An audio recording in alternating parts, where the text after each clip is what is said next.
Signatures are done. The car and the house are all yours. I'll walk away with nothing."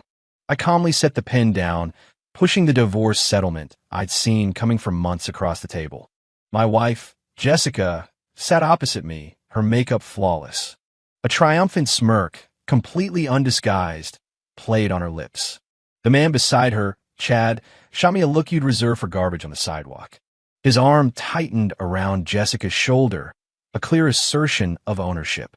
"Evan, it's about time you came to your senses," Jessica said, picking up the papers and admiring them like a trophy. "Should have just done this from the start, saved everyone the trouble. But don't worry," she added, her voice dripping with condescension. "Out of respect for what we were, I won't bother going after that rust bucket of a car you drive." The smugness and mockery in her eyes were like two poison needles, sharp and stinging. But she had no idea. This settlement wasn't the end of my humiliation. It was the beginning of my rebirth. The moment the pen left the paper, the phone in my pocket buzzed silently. A text message, routed through an encrypted Swiss number, lit up the screen. "Sir, in accordance with the last will and testament of your father, Mr. Charles Sterling, your marital status was officially terminated as of today. The family trust assets are now unfrozen." I looked up, met their contemptuous gazes, and smiled. The 3-year-long performance had finally reached its finale, and now it was my turn to take the stage. My marriage to Jessica began with a meticulously crafted illusion of ordinary. 3 years ago, my father, Charles Sterling, a permanent fixture in the top 3 of the Forbes list, passed away from a sudden illness. Before he died, he left me with a will that was severe, to say the least. He had his entire multi-trillion-dollar business empire locked away in a family trust with a Swiss bank. For me, his sole heir, to unfreeze those assets, I had to meet one condition. I had to conceal my identity, marry as a regular person, and maintain that marriage for at least 3 years. "Evan," he'd said, his hand gripping mine with uncharacteristic seriousness, "money can buy you almost anything, but it can't buy you a person's true character. I want you to see what's left when you strip away the Sterling Air label. I want you to find a partner who loves you for you, not for your wallet." And so, I became Evan, a low-level employee at a small firm with a modest salary, driving a beat-up Honda Civic and living in an old, cramped apartment in Queens. I met Jessica at a friend's party. Back then, she seemed so sweet, so genuine. She wore a simple white dress and had 2 faint dimples when she smiled. She told me she didn't care if I had money. She only cared if I was good to her. I believed her. We fell in love quickly and got married. The first year of our marriage was sweet. She'd cook for me, do my laundry, and leave a light on for me when I worked late. For a while, I thought I'd truly found what my father had spoken of, true love. But people change, especially when swimming in the materialistic currents of a city like New York.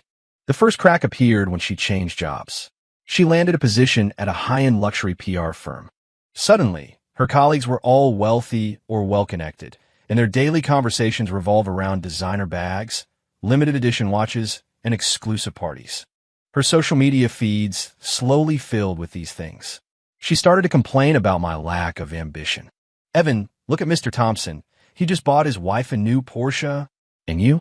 When are we finally going to get rid of this sad old Honda? This apartment is so small. My coworkers all live in huge loft downtown. When will we ever be able to afford that?" At first, I tried to soothe her, telling her we'd get there eventually, that things would get better. But soon, her complaints morphed into disgust and disdain. She stopped waiting up for me. Her excuses were always working late or client dinners. The scent she wore also changed. It went from a simple $100 perfume she used to wear to an expensive, aggressive men's cologne I'd only ever smelled in the most exclusive private clubs. When I asked her about it, she'd wave me off impatiently. "It's from a client. What do you know? Don't be so paranoid." I started paying attention. I wasn't an idiot. I was just waiting for concrete proof to end this self-deceiving test. The proof arrived soon enough, in the most arrogant and humiliating way possible. I came home early one day, hoping to surprise her. The moment I opened the bedroom door, I was hit by a potent mix of expensive tobacco and leather, a scent that was definitely not mine. Jessica was at her vanity, removing her makeup. She flinched when she saw me, a flicker of panic in her eyes. I didn't say a word. My gaze swept the room, finally landing on a nightstand. A watch was sitting there. A Patek Philippe Célestial. Market price, at least $500,000. I had seen the same model on my father's wrist. In that instant, my blood ran cold. 3 years of patience and hope shattered like a joke exploding in my mind. I walked over, picked up the watch, and my voice was frighteningly calm. "What's this?" Jessica's panic lasted only a second before it was replaced by a defiant contempt. She glanced at it dismissively. "Oh, a client gave it to me. It's a knockoff. He wanted me to study the design. It's like a $200 Canal Street fake. Why are you so worked up?" "A knockoff?" She was treating me like a fool who couldn't tell the difference. I ran my thumb over the smooth sapphire crystal, feeling the subtle, precise vibration of the tourbillon movement within. Every detail was flawless. I looked at her. She stared back, her eyes filled with scorn and a hint of a challenge, as if to say, "So what if it's real? You're a broke loser. What are you going to do about it?" I smiled. "Is that so? It's very nice." I placed the watch gently back on a nightstand and didn't ask another question. Seeing me back down so easily, Jessica relaxed, a mocking little smile playing on her lips. She had no idea that from the moment she lied, she was already condemned in my eyes. The test was over. Now, it was time to settle the accounts. I didn't blow up. Instead, I chose a more lethal method, to let her fall from the peak of her own arrogance. The next day, I took a half day off and went to a specialty electronics store. I had a tiny GPS tracker installed in my old Honda. That evening, Jessica called as usual, her tone perfunctory. "Honey, I have a big client dinner tonight to close a major deal. It might go really late, so don't wait up." "Okay, be safe," I replied, my voice perfectly even. As soon as I hung up, I opened the app on my phone. The red dot representing my wife wasn't heading toward any office building or restaurant in Midtown. It was going straight to a 5-star hotel on the west side, the Grand Carlisle. The Grand Carlisle. I knew it well. It was a Sterling Group property. I didn't rush over to catch her in the act. That was too crude. What I wanted was irrefutable, cold, hard evidence. I dialed a number that had been dormant for 3 years. A respectful voice answered on the first ring. "Young master, you finally called." "Roberts," I said, my voice flat. "I need you to pull the security footage from the presidential suite hallway at the Grand Carlisle tonight between 7 o'clock and 8 p.m. and run a plate for me. New York license, JX5521. "Of course, sir. It will be in your secure email inbox in 5 minutes. Roberts didn't ask a single question. That was the Sterling way. 5 minutes later, a high-definition video and a background check arrived. In the video, my wife, Jessica, was clinging to the arm of a slick, preening guy, laughing and smiling as they entered the presidential suite together. I recognized him. Chad Peterson, a wannabe playboy who'd gotten lucky when his family's property was bought out by developers. He spent his days crashing parties, calling himself an entrepreneur. The file confirmed the car was Chad's, and so was the hotel room. I saved the video and deleted all traces of my call and the email. The evidence was more than enough. I went home, cooked dinner as I always did, and then sat on the sofa to wait. Jessica stumbled in at midnight, reeking of alcohol. She scowled when she saw I was still awake. "Why are you still up? You look like a sad old man." I turned off the TV and stood up. "You're back. There's food on the stove for you." "Not hungry," she snapped, tossing a $15,000 Chanel bag, something far beyond her means, onto the sofa. "Jessica, we need to talk," I said, blocking her path. "Talk about what?" "I'm tired," she said, trying to push past me. I held my ground and shoved my phone in her face, the video already playing. The clear footage, their intimate gestures, the damning room number of the presidential suite. The color drained from Jessica's face. Her pupils shrank and her lips trembled. She was speechless. After the initial shock came hysterical, cornered rage. "Evan, you followed me? You put a tracker on my car? You're a psycho." She felt no guilt, only fury at being caught. "Answer my question. Who is he?" I stared into her eyes, my voice like ice. "Who is he?" "He's a client. We were talking business." She sputtered, her eyes darting nervously. "What do you know about closing deals? You have to play the part sometimes. Do you think making money is easy? It's because you're so useless that I have to work this hard." She deflected all the blame onto my incompetence. Talking business? In a hotel's presidential suite. I let out a cold laugh. Did the negotiations move to the bedroom? That was the final trigger. Enough, she shrieked, like a cornered animal. Evan, I'm so done with you. I'm done with you being so paranoid and insecure, with your pathetic, useless attitude. I have to deal with so much crap out there every single day, and then I have to come home to your miserable face. I can't live like this for one more day. She had finally torn off the mask, revealing the ugly, greedy person underneath. Let's get a divorce. The words came out of her mouth with such self-righteousness, as if I were the one who had cheated. I gave you the best years of my life, and what did you give me? This dump? This piece of junk car? Evan, you don't deserve me. She was pointing at my face, her words designed to cut deep. Watching her manic performance, the last shred of affection I had for her evaporated. Perfect. This was exactly what I wanted. I took a deep breath, arranging my expression into one of pain and disbelief, playing my part in her little drama. Jessica, are you really going to be this cruel? Cruel? You're the one who pushed me to this. Seeing my resolve crumble, she became even more brazen. A divorce. We're doing it tomorrow. This house, the car, their marital assets. They have to be split 50-50. No, wait. You're the one who cheated emotionally by spying on me. You caused me mental anguish. The house and car should both go to me. You can walk away with nothing. She seemed to forget that I had bought the house with my own money before the marriage. I had only added her name to the deed as part of the performance. The beat-up Honda was in my name, too. Okay. I said only one word. My immediate agreement stunned her. She had probably prepared 1,000 more insults, but my single word left her speechless. What did you say? I said okay. I repeated, looking at her with an expression of utter, heartbreaking defeat. I agree to the divorce. The house, the car, they're all yours. I'll walk away with nothing. A look of pure ecstasy washed over Jessica's face. She must have thought I'd had a complete mental breakdown to make such a stupid decision. The man on the other end of her line, Chad, probably couldn't believe his luck either.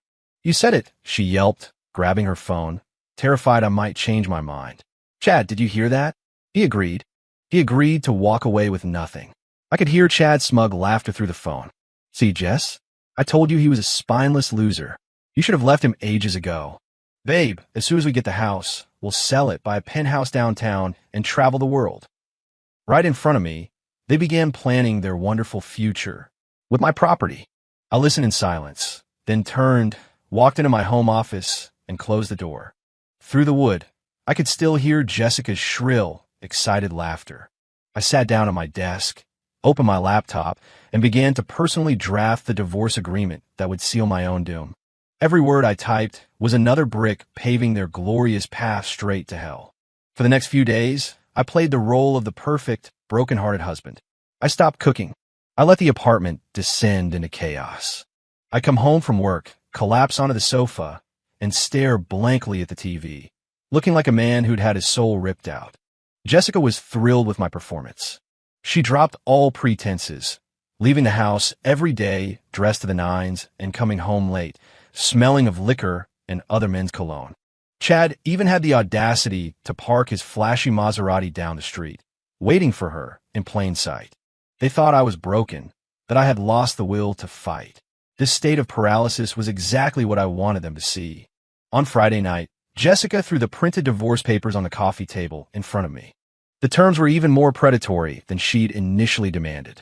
Not only did she get the house and car, but she also wanted more than half of the meager savings in my bank account, citing emotional damages.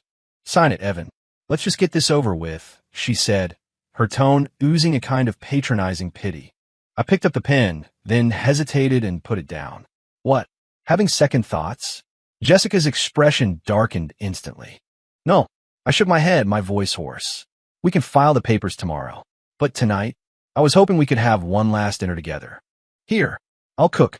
I looked up at her, my eyes pleading. Jessica was taken aback. This was not a request she was expecting. She studied my dejected state, and her suspicion melted into a mixture of pity and scorn. Fine, she sighed. Consider it a charity case. But I have to make a call first. She walked out to the balcony. She kept her voice low, but my hearing is sharp. Hey, Chad. Yeah, he wants to do some Last Supper thing. It's so annoying. I have to play along. What else can I do? Keep him calm so he doesn't make a scene at City Hall tomorrow. Don't worry, he'll sign. He's a total wreck right now. Uh-huh. I'll head over as soon as I'm done. Wait for me, okay? Mwah. She came back inside, her face rearranged into a mask of false sympathy. I said nothing. I just went into the kitchen and put on an apron. It was the most carefully prepared meal I had made in 3 years. I made all her old favorites, a perfectly grilled ribeye steak, creamed spinach, roasted garlic potatoes, and a bottle of the Cabernet we drank on our first anniversary. The aroma filled the small apartment.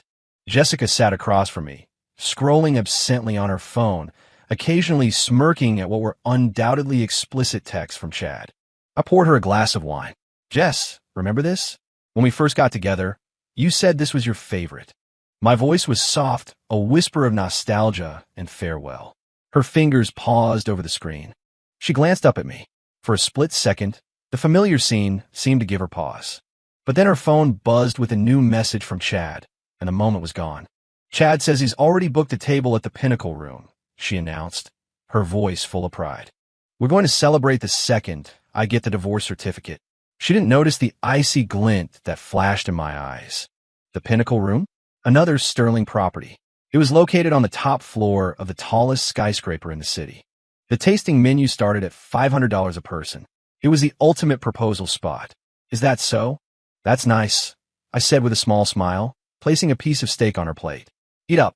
She took a few symbolic bites and put her fork down. I'm full, she said, dabbing her lips with a napkin. Look over the agreement again. If it's all good, I'll see you at the county clerk's office at 9 a.m. sharp. Don't be late. With that, she grabbed her purse and walked out without a backward glance. The clicking of her heels on the hardwood floor faded down the hallway and disappeared. I stared at the nearly untouched dinner for a long time. Then, I picked up my phone and dialed Roberts. Roberts, is everything in place? Sir, all preparations are complete. His voice was calm and steady. Project Phoenix is ready to launch at your command. All 37 Sterling-owned high-end establishments in the city, including the Pinnacle Room, the Meridian Grand, and the Empyrean Club, have received the directive. The moment the system flags the identity or facial recognition of Jessica Miller or Chad Peterson, they're to execute the highest-level service denial protocol. Furthermore, he continued, we've completed the background on Peterson's father's company, Peterson Construction. Their largest client is our subsidiary, Vantage Properties. I've had Vantage's legal team prepare a contract termination notice, pending your final order. Excellent. I hung up the phone. Then, I took the plates from the table and scraped all the food, the entire meticulously prepared meal, into the garbage can. The 3-year-long Last Supper was officially over. Tomorrow was Judgment Day. The next morning, at 9 o'clock sharp, I was at the county clerk's office. Jessica and Chad were already there. Chad had parked his Maserati arrogantly in a loading zone. He was decked out in head-to-toe Versace, leaning against the car with his sunglasses on, the very picture of a conquering hero. Jessica was on his arm, looking smug. When she saw me get out of a taxi, the disdain in her eyes deepened. Well, if it isn't Mr. Charity, Chad sneered. What, couldn't even bear to drive your own car one last time? I ignored him and walked straight to Jessica. Do you have everything? Of course. She pulled out her documents and the divorce settlement I now knew by heart. Let's go. The sooner this is over, the better. The process was unbelievably fast. I raised no objections and complied with everything, which earned me a few pitying looks from the clerk. When our 2 red marriage certificates were replaced by the final, stamped divorce decrees, Jessica let out a long, theatrical sigh of relief, her face beaming. She held the decree up to Chad like a diploma. Chad, it's done. Atta girl, baby. He gave her a loud kiss on the cheek, then shot a triumphant look at me. Hey, loser. Thanks for setting her free. Don't worry. I'll take good care of Jessica from now on. Oh, and about that house? We'll be selling it ASAP. Can't have the bad luck of a broke ghost hanging around. I looked at them, a couple of clowns in a pathetic sideshow. I took out my phone, put it on speaker, and dialed the Swiss number right in front of them. It was answered instantly by a crisp, British voice. Mr. Sterling, good morning. The divorce decree has been officially registered. According to the will of your father, Mr. Charles Sterling, all conditions have been met. The Sterling Family Global Trust is now fully under your control. The initial asset transfer of $10 billion has been completed. Welcome back, Chairman. Fluent English. $10 billion. Chairman. The words exploded in the quiet morning air like a series of grenades. The smiles on Jessica and Chad's faces froze. Jessica's expression shifted from ecstasy to confusion, then to disbelief, and finally to a ghastly, bloodless white. Evan, who was that? What do they mean, Chairman? Her voice was trembling. Chad ripped off his sunglasses, his eyes wide with shock. I put my phone away and gave him the first genuine, ice-cold smile I had shown in 3 years. Just a spam call, I said, mimicking their earlier dismissive tone. What? Did it scare you? Evan, you son of a bitch, you tell me what the hell is going on. Chad lunged forward, sensing that something was terribly wrong. I didn't answer. I just turned and walked toward the curb. A black Rolls-Royce Phantom had pulled up, silent as a shadow. Roberts, dressed in an impeccable suit, stepped out of the driver's side and held the rear door open for me. The car is ready, sir. I slid into the plush leather seat. The tinted window began to rise. In the final second before it closed, I saw Jessica's face, a mask of pure terror and dawning, gut-wrenching regret. She finally realized that she hadn't just made a mistake. She had thrown away a world she could never even have imagined. The car pulled away smoothly, leaving their stunned, ridiculous figures behind. In the rearview mirror, I saw Jessica start to run after the car, screaming my name. But it was far too late. The game had just entered its next phase. Inside the car, Roberts handed me a tablet. Sir, this is the real-time tracking interface for Project Phoenix. On the screen, 2 red dots were moving quickly. One was Jessica, the other Chad. Our tech team had already locked onto their cell signals. Where are they headed? I asked calmly. Based on their call logs and GPS destination, they are en route to the Pinnacle Room, Roberts replied. I leaned back against the soft leather and closed my eyes. Let the show begin. At the Pinnacle Room, Jessica and Chad sat in the Maserati, completely stunned. The scene at the courthouse had shaken them to their core. Chad, what the hell was that? The Rolls-Royce? The driver calling him, sir? And that phone call? Jessica was on the verge of tears, frantically trying to call my number, only to get an automated message. The number you have dialed is no longer in service. It was a stunt. It had to be. Chad slammed his fist on the steering wheel. He hired some actors, rented a car, all just to mess with us. To make us feel bad? No way. He's a broke, pathetic loser. He said the words, but his own heart was pounding with fear. To reassert his control and calm Jessica down, he put on a brave face. Forget about it, baby. We're the ones with a house and money now. Who cares what that freak does? Come on, I'm taking you to the best restaurant in the city to celebrate our new life. He put his arm around her and led her into the skyscraper. The private elevator opened directly into the opulent panoramic restaurant. A soft piano melody filled the air, mingling with the sparkle of crystal chandeliers and the quiet efficiency of the waitstaff. Jessica's anxiety began to subside, replaced by the familiar comfort of vanity. Welcome to the Pinnacle Room, the hostess said with a polite bow. Reservation for Peterson, table by the window, Chad said, puffing out his chest. The hostess tapped on her tablet. Her professional smile remained, but her tone became cooler. I'm sorry, Mr. Peterson, but I don't seem to have a reservation under that name. What? That's impossible, Chad scowled. I made it yesterday. Check again. I have, sir. There is no reservation. Then get us a table now. By the window. Chad was losing his patience, desperate to look powerful in front of Jessica. The hostess shook her head and gestured toward the exit. I am very sorry, Mr. Peterson, Ms. Miller. But per our restaurant policy, we are unable to offer you service tonight. Please leave. Her words were like a bucket of ice water dumped over their heads. What do you mean? You're a restaurant. You can't just refuse to serve people. Chad's face turned beet red. Do you know who I am? I'll have your job for this. The manager arrived, his manners just as impeccable, but his stance was firm. Sir, we reserve the right to refuse service to anyone. I'm afraid we cannot accommodate you, or this lady. If you continue to cause a disturbance, we will be forced to call security. Diners at other tables were starting to stare. Each curious glance was like a needle pricking at their skin. Two security guards in black suits politely but firmly escorted them out of the restaurant. Standing by the elevator, Jessica's face burned with humiliation. What is happening? Damn it. This is bullshit. Chad fumed. Who needs their stupid restaurant anyway? Come on, we're going shopping. I'll buy a new bag. Hermes. Whichever one you want. They stormed off toward the most exclusive luxury shopping center in the city, the Meridian Grand. But they were met with the same invisible wall. At the Hermes boutique, a sales associate in white gloves stopped them at the door. I'm very sorry, but the boutique has been booked for a private event today. We are closed to the public. Booked? Who has that kind of pull? Chad didn't believe it. He peeked inside and saw the store was completely empty. He grabbed Jessica's hand and marched to the Patek Philippe store next door. The same scene played out. Apologies. We are conducting a private inventory count and are not open for business. Chanel, Dior, Rolex. They were turned away from 7 or 8 different flagship stores, each with a different, flimsy excuse that meant the same thing. You are not welcome here. People in the mall were now openly staring and whispering. Jessica's makeup was starting to run from her tears. She had never been so humiliated in her entire life.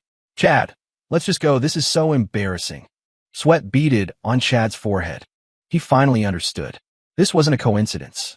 An invisible net was closing in around them. And the person pulling the strings could only be the man he just dismissed as a spineless loser.